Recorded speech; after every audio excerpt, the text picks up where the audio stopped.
அகமதாபாத்தில் விபத்திற்குள்ளான விமானம் முறையாக பராமரிக்கப்பட்டதாக ஏர் இந்தியா சிஇஓ கேம்பல் வில்சன் விளக்கம் அளித்துள்ளார். விபத்திற்குள்ளான AI-171 விமானம் கடந்த 2023ஆம் ஆண்டு ஜூன் மாதம் பரிசோதனை நடத்தப்பட்டதாகவும் அடுத்த சோதனை 2025ஆம் ஆண்டு டிசம்பரில் நடத்த திட்டமிட்டிருந்ததாகவும் கூறியுள்ளார். விபத்திற்குள்ளான விமானத்தின் வலது என்ஜின் மார்ச் மாதம் மாற்றப்பட்டதாகவும் இடது என்ஜின் ஏப்ரல் மாதம் பரிசோதனை செய்யப்பட்டதாகவும் தெரிவிக்கப்பட்டுள்ளது. விமானம் மற்றும் என்ஜின்கள் இரண்டும் தொடர்ந்து கண்காணிக்கப்பட்டதில் எந்த பிரச்சனையும் இல்லை என்றும் முறையாக பராமரிக்கப்பட்டுள்ளதாகவும் விளக்கம் அளித்துள்ளார். நம்பகத்தன்மையை அதிகரிக்க மற்ற விமானங்கள் தற்போதே சோதனைகளுக்கு உட்படுத்தப்பட்டுள்ளதாகவும் ஏர் இந்தியா சிஇஓ கேம்பல் வில்சன் தெரிவித்துள்ளார்.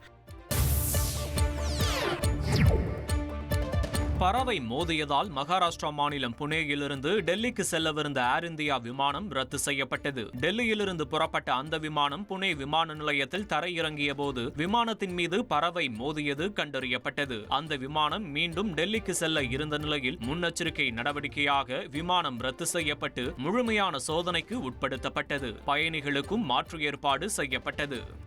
உங்கள் தந்திவன் தொலைக்காட்சியில் வான் வருவான் புதன்தோறும் இரவு 8 மணிக்கு காணத் தவறாதீர்கள்.